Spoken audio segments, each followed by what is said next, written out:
El Movimiento La Red le da la bienvenida a su encuentro semanal.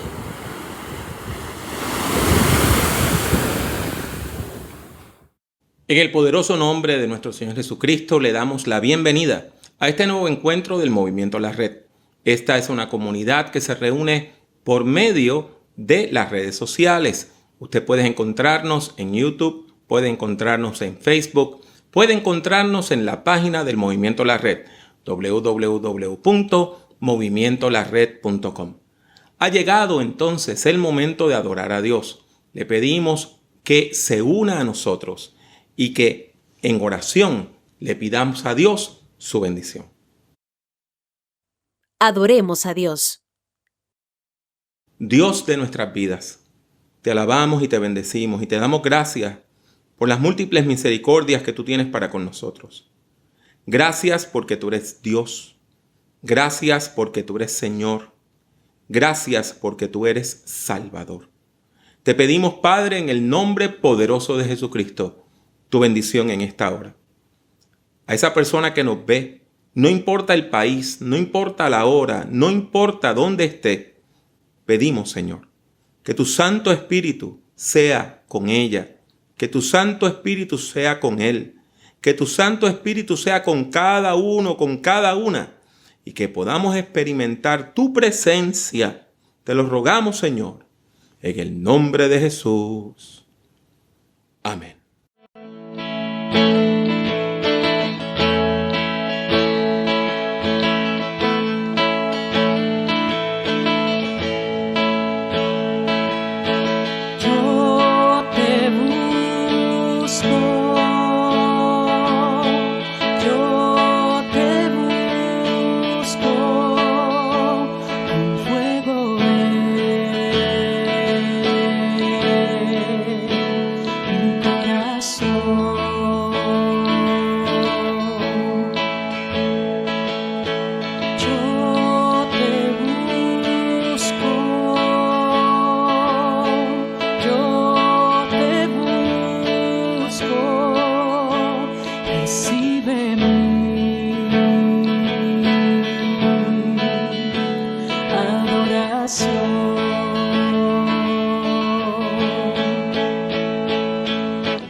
Todo es tuyo, y de lo tuyo te damos.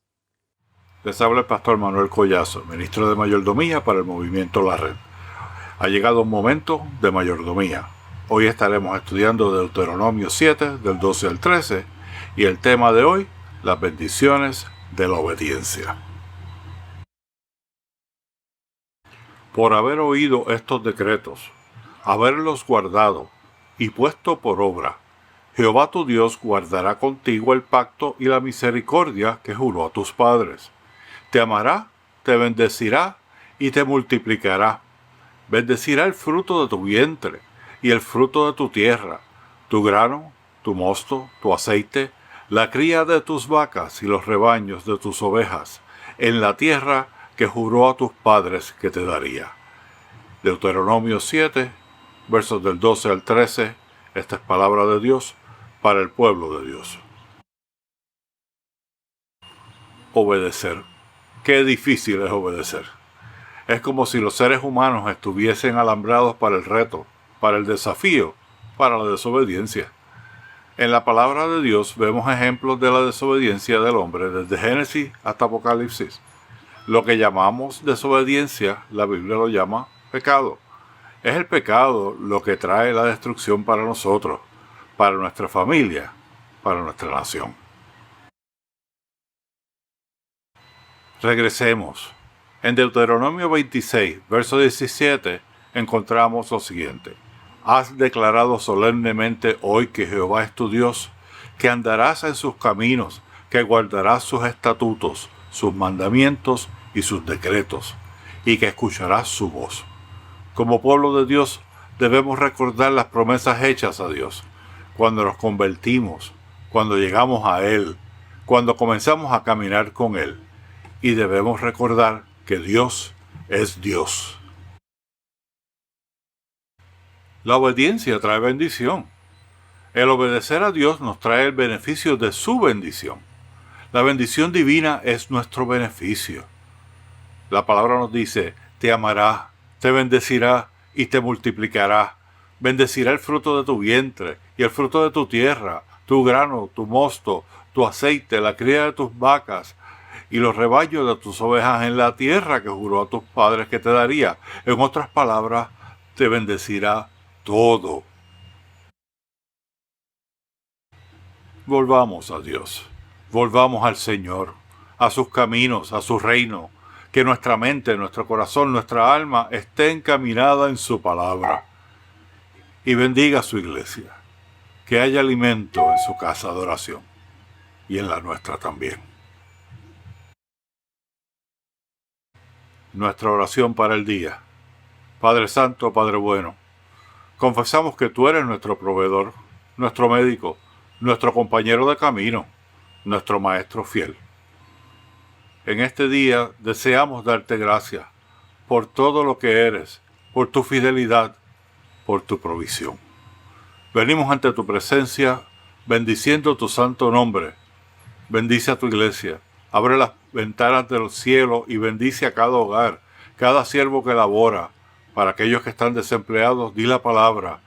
Abre la puerta del empleo, multiplica tu bendición, no para nuestros deseos, sino para que haya alimento en tu casa de oración.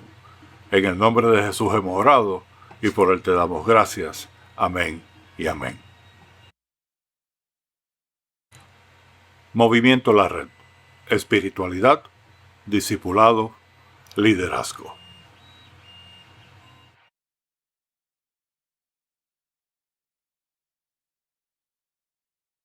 Señor Jesús, sabemos que tú eres el médico por excelencia. Y hay muchos enfermos, Señor, que nos han pedido la oración. Te los traemos delante de ti. Tú los conoces todos, Señor. Ten misericordia. Acerca tu mano de salud sobre ellos. Y permite, mi Dios, que ellos reciban la sanidad que están buscando. Porque te lo pedimos en el nombre poderoso de Jesús. Amén. Escuchemos palabras de vida. Uno de los errores comunes que cometemos cuando leemos el Nuevo Testamento es pensar que no había diversidad, que todo el mundo era igual. No nos damos cuenta que había una gran diversidad étnica. Los judíos no eran personas blancas, rubias ni de ojos azules, a pesar de que algunas iglesias cantan de que Jesús era el rubio de Galilea. No, eran semitas, personas que se parecen a lo que hoy nosotros llamamos una persona árabe.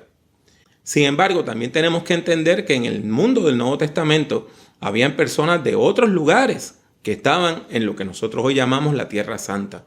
Nada más cuenten con todos los efectivos del ejército romano, los políticos, los comerciantes. Habían personas de distintos lugares. Por ejemplo, cuando nosotros leemos el Evangelio, se nos dice que un hombre llamado Simón de Cirene ayudó a Jesús a llevar la cruz. ¿Dónde queda Cirene? Es en África. Es el norte de África, el país que nosotros hoy llamamos Libia. Por lo tanto, Simón de Cirene era, con toda probabilidad, un hombre negro, un hombre de tez oscura. Otro error común que nosotros cometemos cuando leemos el Nuevo Testamento es pensar que la iglesia primitiva era una comunidad donde no habían divisiones, donde no habían problemas, donde todo siempre se llevó a cabo en armonía. Y eso es un error, porque el proceso de fundar la iglesia fue un proceso largo, fue un proceso difícil. La iglesia tuvo que pasar por muchos problemas antes de llegar a poder incluir de manera clara a las personas que eran físicamente diferentes, que hablaban diferentes idiomas y que tenían diferentes culturas.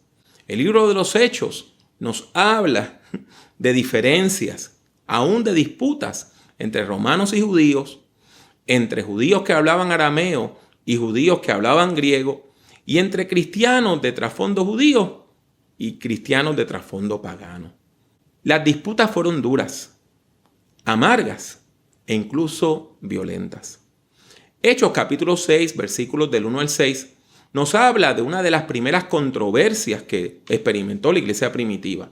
Interesantemente, era una controversia étnica, era por cuestiones étnico-raciales. Este episodio ocurre muy temprano en la historia de la iglesia, cuando todavía la iglesia era una secta judía y no había aceptado a personas extranjeras como parte de ella, ni siquiera a los samaritanos. El primer versículo del capítulo 6 del libro de los Hechos nos detalla cuál era el problema. Nos dice que dentro de la iglesia habían dos tipos de personas cristianas, judías cristianas, pero habían dos grupos. Uno hablaba mayoritariamente en lengua hebrea, o sea, en aquel momento era el arameo, el idioma que se estaba hablando, y el otro hablaba griego. ¿A qué se debe esta controversia? Bueno, es que desde el tiempo del exilio del Antiguo Testamento, gran parte de la comunidad judía no vivía en Palestina, no vivía en la Tierra Santa, no vivía en Judea, sino que vivían en distintos lugares. Y esas personas tenían otro idioma vernáculo, otro idioma original. Sin embargo, como desde el siglo III a.C., el idioma que se convierte en el idioma común del mundo es el griego, pues esas personas hablaban griego. En Jerusalén habían tantas personas judías que hablaban griego que habían varias sinagogas. La más famosa se llamaba la Sinagoga de los Libertos, donde todo el culto se llevaba a cabo en griego, no en arameo. Pues, ¿qué pasa? Dentro de la iglesia vemos esa misma división. Hay personas cristianas, judías, que hablan mayoritariamente griego porque sus raíces están fuera de la Tierra Santa. Y hay otras personas que se criaron en Judea, se criaron en Galilea, se criaron en Jerusalén. Son gente de pura cepa, de hueso colorado. Y esas personas hablan lengua hebrea, hablan arameo. Veamos lo que nos dice el texto. En aquellos días el número de los discípulos iba en aumento, pero también comenzaron las murmuraciones de los griegos en contra de los hebreos, que se quejaban de que en la distribución diaria de ayuda las viudas de los griegos no eran bien atendidas. Este breve versículo nos abre una tremenda ventana a la diversidad de la iglesia. Vemos estos dos grupos en conflicto. Los judíos cristianos hebreos y los judíos cristianos griegos. Claro está, siempre que nosotros encontramos problemas étnicos raciales, hay un grupo que se cree mejor que el otro.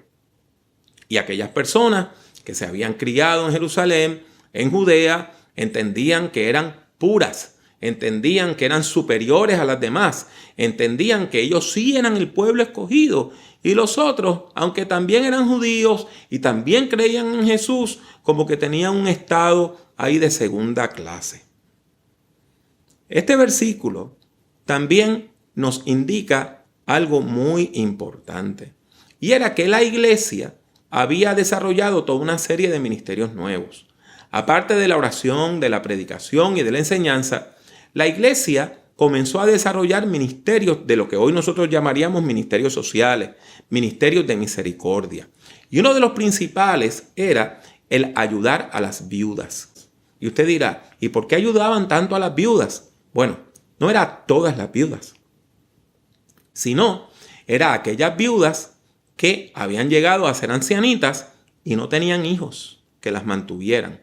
En aquel momento no había seguro social, en aquel momento no habían redes sociales, en aquel momento una mujer anciana que no tenía un hijo varón que la mantuviera se quedaba en la miseria. Y la iglesia comenzó a bendecir a estas mujeres, comenzó a incluirlas, a darle alimento, a darle sustento. Y estas mujeres, en agradecimiento, llevaban a cabo toda una serie de tareas dentro de la iglesia. Específicamente, iban a visitar personas enfermas e iban a orar con las distintas comunidades de la iglesia. Ahora bien, quiero que quede algo claro. A pesar de las divisiones étnicas y raciales, estos dos grupos tenían mucho más en común que lo que los separaba.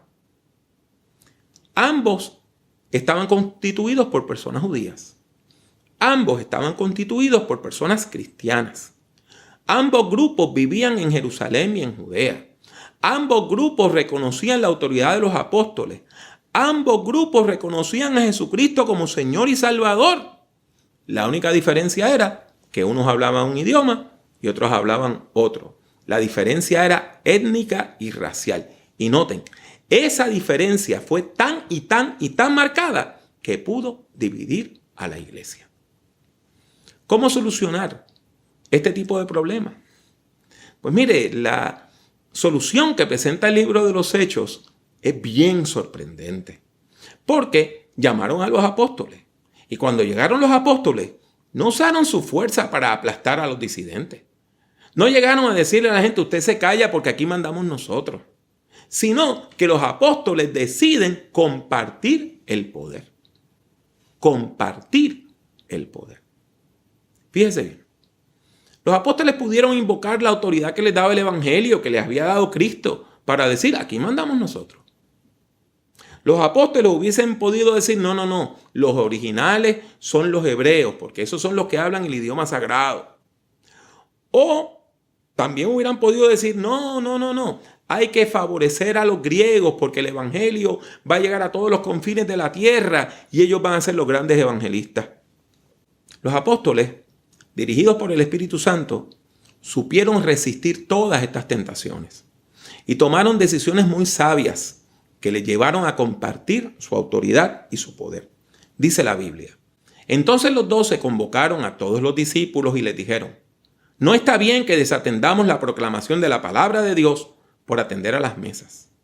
Así que, hermanos, busquen entre ustedes a 7 varones de buen testimonio que estén llenos del Espíritu Santo y de sabiduría para que se encarguen de este trabajo. Así nosotros podremos continuar orando y proclamando la palabra. Como podemos ver, los apóstoles no fueron allí a servir las mesas. Ellos tenían muy claro que ellos tenían un llamado a dirigir la obra, a orar, a enseñar y a predicar. Ellos eran los directores del movimiento misionero. Sin embargo, ellos deciden crear un nuevo ministerio, el diaconado. La palabra diácono en griego lo que quiere decir es mesero. Así que ellos llaman a estos 7 hombres para que se encarguen de distribuir los alimentos y de distribuir el dinero de ayuda a las mujeres desamparadas. Mientras tanto, ellos iban a seguir cumpliendo con lo que era su ministerio. ¿Y cuál era su ministerio? Sencillamente, dirigir la obra misionera. Ahora bien, el libro de los Hechos de los Apóstoles nos enseña que eventualmente algunos de esos meseros, algunos de esos diáconos llegaron a ser grandes predicadores. Esteban fue uno y Felipe, en el resto del Nuevo Testamento, se conoce como Felipe el Evangelista. Los apóstoles dicen, escojan a 7 personas. Ahora, yo quiero que leamos el texto para que veamos qué tipo de personas ellos escogen. Dice la Biblia, esta propuesta fue del agrado de todos los creyentes y eligieron a Esteban, que era un varón lleno de fe y del Espíritu Santo, y a Felipe, Prócoro, Nicanor, Timón, Pármenas y Nicolás, el prosélito de Antioquía. Luego los llevaron ante los apóstoles y oraron por ellos y les impusieron las manos. De primera intención uno dice, bueno, nombraron a 7 personas, ¿cuál es el problema? Note que aquí no hay ningún nombre tradicionalmente hebreo. Ninguno se llama Samuel, ni Jacob, ni Salomón, ni Eliezer, ni Elías. Todos tienen nombres griegos. Esteban quiere decir corona, en griego. Felipe quiere decir el amigo de los caballos, el caballista, el entusiasta de los caballos. Prócoro en griego quiere decir el que está frente al coro. Nicanor viene de la palabra Nike, que quiere decir victoria. Así que supuestamente si usted usa esas zapatillas, pues entonces usted gana. De todos modos, Nike Aner, hombre de victoria. Nicanor. Timón quiere decir aquella persona que honra. Pármenas quiere decir el que permanece. Y Nicolás quiere decir el que vence a todo, el que vence al pueblo. Y noten que Nicolás, el texto nos dice que ni siquiera nació judío, nació prosélito. Un prosélito era una persona no judía que se convierte al judaísmo. Entonces, veamos esto. Los 7 hombres que escogen los apóstoles, que escoge la iglesia para hacer justicia a las mujeres griegas, todos eran judíos de trasfondo griego. Todos. Yo me pregunto si en nuestras iglesias hoy tuviéramos un problema como este, si nosotros como iglesia escogeríamos al comité que va a solucionar el problema de entre las personas que se están quejando, de entre las personas que están diciendo nos están maltratando. Eso hicieron los apóstoles. Compartieron su poder, compartieron su autoridad apostólica. Ellos sencillamente, dirigidos por el Espíritu Santo, organizaron la iglesia. Esto es bien importante, porque a veces la iglesia entiende que aquellas personas que somos líderes, lo único que tenemos que hacer es hacer todo el trabajo nosotros. Y que el pastor, pues, venga con su familia a limpiar el templo, que manejen el bus o la buseta, la guagua, como dicen en Puerto Rico, para recoger a la gente, que canten y toquen y lo hagan todo. Pero eso no conduce al crecimiento. Dios nos da diversidad de dones para que la iglesia pueda llevar a cabo la obra del ministerio. Los apóstoles vieron esta situación de la diversidad de la iglesia y vieron que había problemas con ella, pero no la vieron como una maldición. Los apóstoles vieron la diversidad de la iglesia como un regalo que Dios le da a la humanidad. Y por esa razón, en vez de aplastar el problema, en vez de aplastar el conflicto, en vez de decir estos tienen razón y aquellos no, enfrentaron los problemas, escucharon a ambos grupos, prestaron atención al llamado de justicia, hicieron una evaluación y le dieron la capacidad a la iglesia por medio de un proceso para que la iglesia pudiera desarrollar el ministerio que necesitaban para remediar los problemas que obstaculizaban su avance. Los apóstoles entendieron que las divisiones que enfrentaba la iglesia solo podían solucionarse compartiendo la autoridad. dándole capacidad a la gente para que la gente pueda actuar y puedan desarrollar sus propios ministerios. Ambos grupos que formaban la iglesia encontraron en los apóstoles personas que fueron mentores que les ayudaron a crecer en la fe y a desarrollarse en la fe de Jesucristo. Y usted me va a decir, pero hermano Pablo, si la iglesia era de Cristo, ¿por qué enfrentó conflicto? Porque es que todas las comunidades enfrentan conflicto. La iglesia era una comunidad genuina. Pues las comunidades genuinas también enfrentan diferencias y disputas y conflictos. ¿Cuál es la diferencia? Que cuando una comunidad es genuina, sabe lidiar con esos conflictos. La iglesia es una comunidad de fe genuina, una comunidad de fe verdadera, y por eso supo apreciar la diversidad como un regalo de Dios. Y por eso aprendió a escuchar a las personas marginadas, aprendió a reconocer los problemas que había en medio de la congregación, aprendió a orar pidiéndole a Dios dirección para solucionarlos, aprendió a incluir a la comunidad en el proceso de toma de decisiones y aprendió a compartir su autoridad. En un mundo tan dividido por el odio, por el racismo y por la violencia como el nuestro, Dios ha llamado a la iglesia para que sirva de modelo, para que demuestre lo que significa vivir y amar en unidad, y demostrarle al mundo que podemos tener unidad en medio de la diversidad. Que así nos ayude Dios a ser una comunidad que demuestre que a pesar de que somos muchos y que somos distintos, somos uno en Cristo Jesús, Señor nuestro. Ha llegado el momento de responder al mensaje que hemos escuchado. Si usted tiene raíces de amargura en su corazón, le rogamos que las ponga al pie de la cruz. Piensa en esa persona con quien usted está en disputa y usted comience a buscar unidad con ella y empiece a pedirle a Dios reconciliación. Oremos. Bendito Dios y Padre Celestial, te alabamos y te bendecimos en esta hora y te damos gracias, Señor. Gracias por el regalo de la diversidad. Gracias porque nos has hecho distintos. Gracias porque somos diferentes. Gracias porque tu iglesia habla todos los idiomas y tienes gente de todos los colores y tienes gente de todos los grupos étnicos. Y tú nos vas a reconciliar. Y somos uno en Cristo a pesar de nuestras diferencias. Gracias te damos, Señor, por este regalo de la diversidad. Enséñanos a ser uno en medio de la diversidad y verla como un regalo tuyo, en el nombre de Jesús. Amén.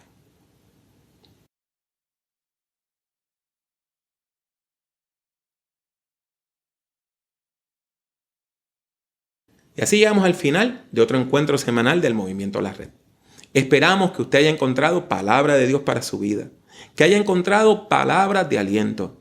Y por eso les rogamos dos cosas importantes. La primera, que todos los jueves a las 7:30 de la noche vaya a nuestra página de Facebook y se una para que podamos orar juntos en el encuentro de oración del Movimiento La Red. Y segundo, que visite nuestras redes, particularmente nuestra página de internet, y que pueda hacerse miembro de nuestro grupo. Queremos que usted sea parte integral del Movimiento La Red. Tengamos ahora, pues, la bendición pastoral. Por lo demás, hermanos, todo lo que es verdadero, todo lo honesto, todo lo justo, todo lo puro, todo lo amable, todo lo que es de buen nombre, si hay virtud alguna, si algo digno de alabanza, en esto pensad. Lo que aprendisteis, recibisteis, oísteis y visteis en mí, esto haced. Y el Dios de paz estará con vosotros. Únase al Movimiento La Red visitando nuestra página web www.movimientolared.com. Busque el Movimiento La Red en Facebook y suscríbase a nuestra página oprimiendo el botón de like, me gusta. El Movimiento La Red es una comunidad de fe que se reúne a través de las redes sociales. La participación es libre y voluntaria. Está abierta tanto para ser su principal comunidad de fe como para enriquecer su vida espiritual. La Red es un movimiento cristiano que no está afiliado a denominación alguna.